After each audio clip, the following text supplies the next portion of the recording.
Kalau korang ada baby, ni 4 barang yang korang kena ada untuk mudahkan urusan baby korang.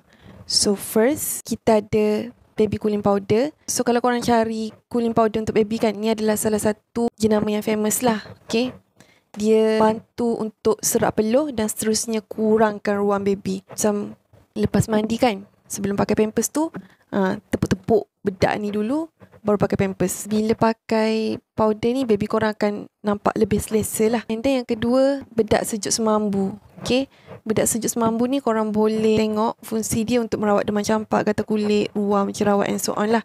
Yang ni bukan baby je boleh pakai, orang tua pun boleh pakai, tak ada masalah. Bila ada gatal-gatal ke kan, tengah ada ruam tu, boleh sapu bedak sejuk semambu ni. Dia amat berkesan lah untuk hilangkan kegatalan tu. And saya ada juga beli sabun sekali. Yang ni sama je fungsi dia, cuma yang ni kita pakai masa mandi lah. Tengah mandi-mandi tu pakai sabun ni instead of pakai sabun biasa. And then seterusnya kita ada pilekan krim.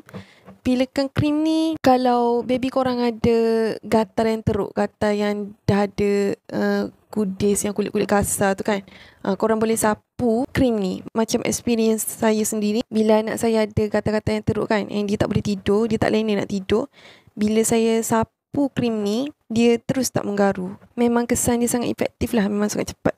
Okay, and then the last one, kita ada baby travel kit. So yang ni sangat mudah lah kalau korang nak pergi mana-mana kan, yang korang ada baby, malas nak fikir banyak-banyak, bawa je travel kit ni. Yang ni dalam ni ada untuk mandi, ada shampoo, ada lotion, semua sekaligus. So tak perlu dah nak bawa satu-satu. Produk-produk ni sesuai juga kalau korang nak bagi hadiah dekat kenalan-kenalan korang yang baru dapat baby tu kan, boleh bagi ni travel kit set. So nak dapatkan produk-produk yang function ni, korang boleh klik link produk yang saya dah tag dalam video ni.